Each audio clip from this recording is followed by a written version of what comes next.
Hello everyone, कैसे हैं आप सब। एग्ज़ाम ट्रिक्स में आपका स्वागत है। मेडिकल सर्विस एग्जामिनेशन CMSE के लिए नोटिफिकेशन निकाल दिया है। 19 फरवरी से फॉर्म भरा जा रहा, मतलब फॉर्म भरना स्टार्ट हो चुका है। 11 मार्च लास्ट डेट है, ये आपको ध्यान रखना है। 11 मार्च 2025 6 बजे, शाम के 6 बजे तक फॉर्म भरा जाएगा। 11 बजे के भूखे में नहीं रहना और ना ही लास्ट डेट का इंतजार करना, क्योंकि बहुत सारी प्रॉब्लम्स हो जाती है। सर्वर डाउन हो जाता है, सर्वर बिजी हो जाता है। कैंडिडेट को इंक्लूड, डिटेल में बात कर लेते हैं। कैंडिडेट को इंक्लूड या एलिजिबिलिटी, आपको अपनी एलिजिबिलिटी आपकी है कि नहीं वो आपको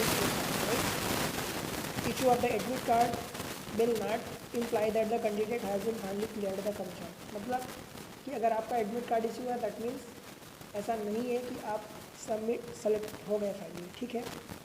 हाउ टू अप्लाई, देखो यूपीएससी की वेबसाइट दी है, upsconline.gov.in पर जाके आप अप्लाई कर सकते हो। मॉडिफिकेशन ऑफ द OTR, इसके पहले आपको फॉर्म भरने के पहले आपको OTR means one time registration form fill करना होगा। OTR में आपकी बेसिक डिटेल, बेसिक इन्फॉर्मेशन लगती है, वो आपको फिल करना होगा। देन उसके बाद आप यूपीएससी के जितने भी फॉर्म होते हैं सारे अप्लाई कर पाएंगे, और वो OTR वाला डिटेल जो है आपकी सेम रहेगी, वो एडिट नहीं होती है, चेंज नहीं होती बार बार। जो स्टार्टिंग में चेंज होगी वो क्या क्या चेंज होगी OTR में, जैसे कि हैव यू इंटर द, आपने कुछ नाम गलत कर दिया है नाम में, तो वो गलती चेंज हो जाएगी। जेंडर में आपने चेंज कर दिया, फिर गलती कर दी, वो चेंज हो जाएगा। माइनॉरिटी स्टेटस मीन्स आपने वो चेंज हो जाएगा। इंटरव्यू का आपकी बोर्ड एग्जामिनेशन का रोल नंबर अगर आपने गलत कर दिया वो चेंज हो जाएगा, राइट। चेंज क्या क्या नहीं होगा, not allowed to change name as per अगर 10th की मार्कशीट के अंदर अगर आपने कुछ चेंज किया वो चेंज नहीं होगा। Date of birth, father's name, mother's name, mobile number, email ID ये चेंज नहीं होगी, राइट। इसलिए आप फॉर्म भरने से पहले एकदम सावधानी से करना, बी केयरफुल, राइट। फिर उसके अलावा इंपॉर्टेंट चीज़ें क्या है, modification in the application form other than OTR के अलावा भी कुछ चीज़ें हैं जो आपको अगर कुछ चेंज करना है।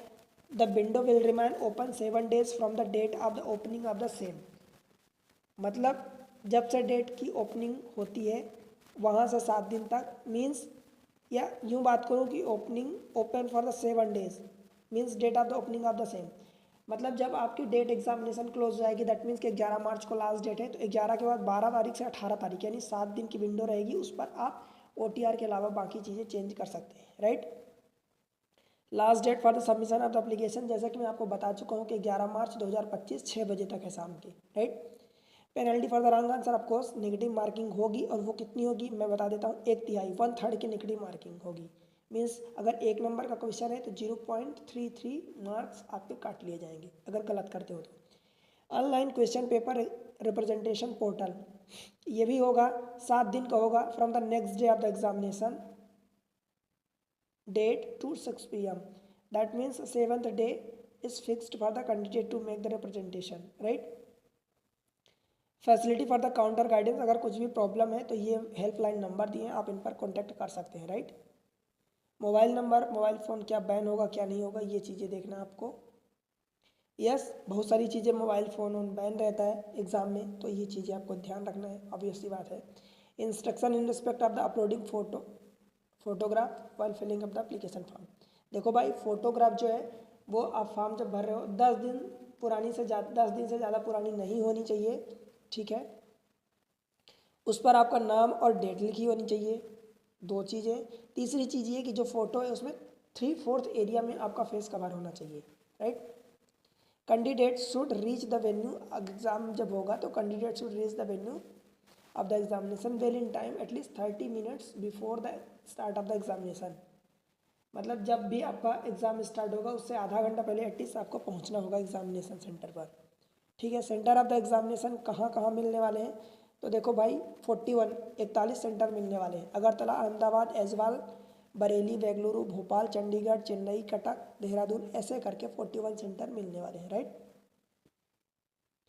फिर आगे देखते हैं, सेंटर के बाद registration and online application form. Combined medical service examination जो है इसमें आप फॉर्म भरोगे तो आपकी कैटेगरी वाइज जो भी डॉक्यूमेंट्स होगा, सपोर्टिंग डॉक्यूमेंट्स, लेट से कि आप OBC के लिए भर रहे हो तो OBC का आपको डॉक्यूमेंट्स लगाना पड़ेगा ना, सर्टिफिकेट लगाना पड़ेगा सपोर्ट में, ठीक है।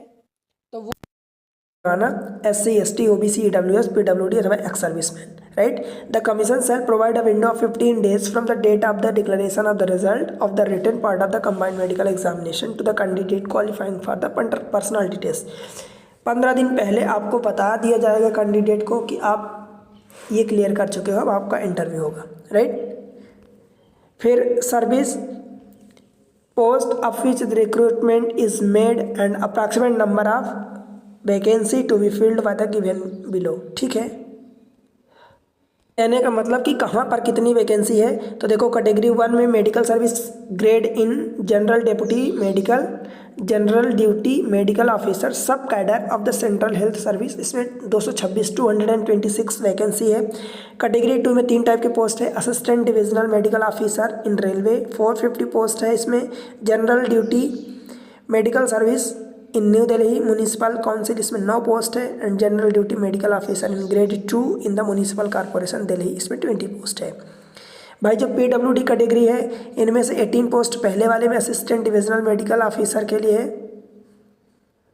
ठीक है, 18 पोस्ट है। 9 वैकेंसी है medical officer in grade in general duty medical officer, मतलब इस वाले में 9 पोस्ट है और इस वाले में 18 सेकंड वाले में, ठीक है। किसके लिए? PWD कैंडिडेट के लिए। बाकी 2 पोस्ट के लिए नील है, कोई भी वैकेंसी नहीं है PWD के लिए। The OBC candidate applying in the CMSE means combined medical service examination 2025 must produce OBC NCL means non creamy layer का सर्टिफिकेट आपको प्रोड्यूस करना पड़ेगा। नॉन क्रीमी लेयर का मतलब कि आप उस क्राइटेरिया से नीचे बिलोंग करते हैं तभी आपको रिजर्वेशन मिलेगा। अगर आप क्रीमी लेयर का एप्लीकेशन सर्टिफिकेट लगाएंगे तो आपको जनरल जैसे ट्रीट किया जाएगा, कोई आपको रिलैक्सेशन नहीं मिलेगा, कोई आपको रिजर्वेशन नहीं मिलेगा। जिसके लिए OBC सर्टिफिकेट आप लगाओगे फाइनेंशियल ईयर 2021-22 का लगाओगे, इनकम जो है फाइनेंशियल ईयर के आधार पर मीन्स इनकम सर्टिफिकेट फाइनेंशियल 2021-22, 22-23 अथवा 23-24 का लगा हुआ होना चाहिए। और आपकी जो सर्टिफिकेट OBC बनेगा नॉन क्रीमी लेयर का वो 1 अप्रैल 2024 के बाद का बना हुआ होना चाहिए, ठीक है। और एग्जामिनेशन कब तक बना हुआ वो चलेगा? 11 मार्च लास्ट डेट है, तो 11 मार्च तक चल जाएगा कि आपका उस दिन भी बना होगा तो चल जाएगा, राइट। फिर कंडीशन ऑफ द एलिजिबिलिटी, भाई नेशनलिटी आपका पता है कि citizen of India, citizen of Nepal, Bhutan अथवा Tibetan refugee who came before 1 January 1962 अथवा person of Indian origin who migrated from Pakistan, Burma, Sri Lanka, eastern African country, ये आपको पता है, राइट। एज लिमिट की बात करूँ तो कैंडिडेट 32 साल मैक्सिमम एज रखी गई, उससे ज़्यादा नहीं होना चाहिए। एंड जो मेडिकल ऑफिस और एज आपकी काउंट कहाँ से होगी? 1 अगस्त 2025 से। भाई आपको एक चीज़ क्लियर कर दूं कि UPSC जितने भी एग्ज़ाम लेता है सबका जो बाउंड्री लाइन रखता है वो 1 अगस्त से ही काउंट करता है। जिस साल पेपर होता है, जिस साल नोटिफिकेशन आता है उस साल वो 1 अगस्त रखता है, तो 1 अगस्त 2025 से, ठीक है, आपकी डेट काउंट होगी। और जो medical officer grade in the general duty medical officer के लिए 35 साल रख दिया गया है, ठीक है। एज लिमिट इससे ज़्यादा नहीं होना चाहिए। अपर एज रिलैक्सेशन मिलता है, देखो अगर आप SC ST में आते हो, मतलब शेड्यूल का शेड्यूल ट्राइब में आते हो तो 5 साल मिल जाता है आपको ज़्यादा। OBC में आते हो भाई तो 3 साल ज़्यादा मिल जाएगा। और 3 साल अगर आप डिफेंस सर्विस पर्सनल में थे, डिसेबल में, तो आपको वहाँ पर 3 साल मिल जाएगा। 5 साल का रिलैक्सेशन एक सर्विस में इंक्लूडिंग जिसमें ऑफिसर, कमीशन ऑफिसर अथवा ECO अथवा SSCO इनमें मिल जाएगा। 5 साल का ECO अथवा SSCO who have completed in their initial period of assignment of 5 year military service, तो उनको मिल जाएगा, राइट।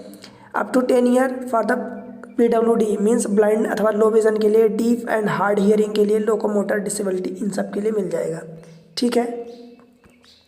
और जो इन्फॉर्मेशन है मैं बता देता हूँ। देखो एजुकेशनल क्वालिफिकेशन में आपको for admission of the candidate examination a candidate should have passed a written and practical part of the final MBBS examination, मतलब रिटन प्रैक्टिकल दोनों चीज़ें आपका फाइनल में कंप्लीट होना चाहिए, ठीक है। Then physical and medical standard में फिजिकली एंड मेडिकली आपको फिट होना पड़ेगा, उसका क्राइटेरिया आगे दिया है। फ़ी की बात करूँ तो देखो फीमेल जो है SC ST अथवा OBC, देखो OBC तो नहीं है, फीमेल किसी भी कैटेगरी के हैं अथवा SC शेड्यूल कास्ट के कैंडिडेट, शेड्यूल ट्राइब के कैंडिडेट, पर्सन विद डिसेबिलिटी, इनके लिए कोई फीस नहीं रखी गई है। इसके अलावा जनरल, OBC, EWS के लिए अथवा इन सब के मेल अथवा ये पूरी कैटेगरी, इनमें 200 रुपीज़ फीस रखी गई है, ठीक है।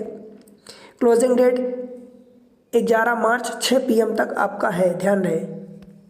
ठीक, फिर आगे कुछ और इम्पोर्टेंट चीज़ें बता देता हूँ मैं आपको। Candidate must ensure their email ID given in the application are valid and active. Email ID के साथ साथ मोबाइल नंबर भी वैलिड भी होना चाहिए, एक्टिव भी होना चाहिए throughout the electronic mode throughout the entire process of the examination. Fee की बात करूँ तो contract no person who has enter into the contract marriage with person having the spouse living or, ये information दी है, आप जानते हो, रीड कर लेना। स्कीम ऑफ द एग्जामिनेशन की बात करूं तो देखो भाई, एग्जामिनेशन में 500 नंबर का रिटन टेस्ट होगा एंड 100 मार्क्स का 100 नंबर का पर्सनालिटी टेस्ट मींस इंटरव्यू होगा। जो पहला पार्ट है उसमें 500 नंबर वाले में उसमें 2 पेपर होंगे, ठीक है। दोनों पेपर का 2-2 घंटे का टाइम होगा, ठीक है।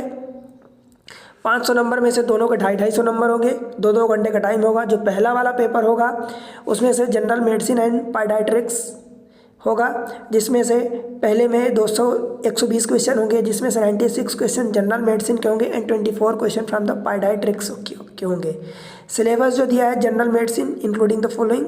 जनरल मेडिसिन में ये कार्डियोलॉजी है, respiratory diseases, gastro intestinal, genito urinary, neurology, haematology, ये सारी चीज़ें आप रीड करना, राइट।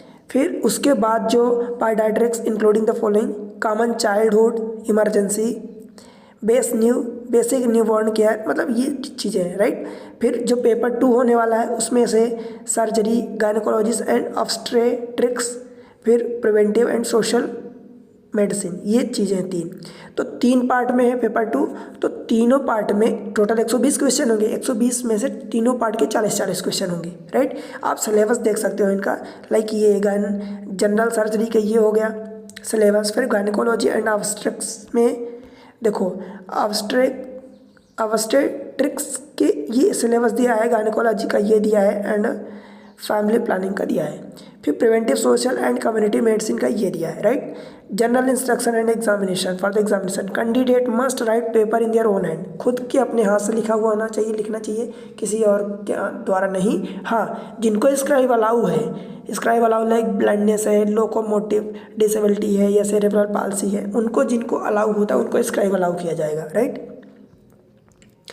जो PWD कैंडिडेट है उनमें आपको पता है कि मिनिमम 40% की डिसेबिलिटी होनी चाहिए, तो आपको मिलता है, राइट। बस ये चीज़ें हैं। फिर आपका अपना डिसेबिलिटी के लिए आई का जो विज़न है वो इतना होना चाहिए। आपको बता दूं पर्सनालिटी टेस्ट जो होगा 100 मार्क्स का होगा, आपको उसमें परफॉर्म करना होगा, बहुत सारी चीज़ें उसमें आपकी चेक होती है, राइट। फिर instruction to the candidate for filling online application form, देखो OTR ये सारी चीज़ें मैं बता दिया हूँ। 19 फरवरी से फॉर्म भरना चालू हो चुका है, ठीक है। 11 मार्च को 6 बजे तक आपका फॉर्म भरा जाएगा, right. Social special instruction to the candidate objective type test, देखो no candidate will be allowed to leave the venue of the examination during the test, मतलब जब तक टेस्ट चलता रहेगा किसी को भी बाहर जाने की अनुमति नहीं होगी। Article not permitted to inside, मतलब ऐसे बहुत सारी चीज़ें हैं, या आप रीड करना इसको कि क्या क्या चीज़ें परमिट अंदर ले जाना अलाउ नहीं है। Penalty for the wrong answer देखो 1/3 की होगी, मैं आपको बता दिया हूँ, ठीक। बस conduct of the examination unfair means strictly prohibited, सारी चीज़ें हैं, ठीक है। तो आप बस तैयारी करो, कहाँ से फॉर्म भर रहे हो, कौन सा सेंटर ले रहे हो दोस्त, ठीक है। ये सारी चीज़ें कमेंट सेक्शन में बताना। आपका एक कमेंट्स, एक लाइक, एक सब्सक्राइब, एक शेयर मुझे इतना मोटिवेट कर देता है कि मैं आपके लिए ऐसे इन्फॉर्मेटिव वीडियो बनाऊँ। चैनल को सब्सक्राइब कर लें, वीडियो को लाइक कर दें, अपने दोस्तों के साथ शेयर कर दें, ठीक है। और बस बने रहें, मिलते हैं अगले इन्फॉर्मेटिव वीडियो में। मैथमेटिक्स एंड रीजनिंग के लिए आप इस चैनल को रेफर कर सकते हैं, जहाँ पर मैथमेटिक्स रीजनिंग पढ़ाई जाती है, सेपरेट प्लेलिस्ट बनी है, ठीक है। तो बस फ़ायदा उठाएं और बस सपोर्ट करें चैनल को। मिलते हैं अगले इन्फॉर्मेटिव वीडियो के साथ, तब तक के लिए बाय बाय।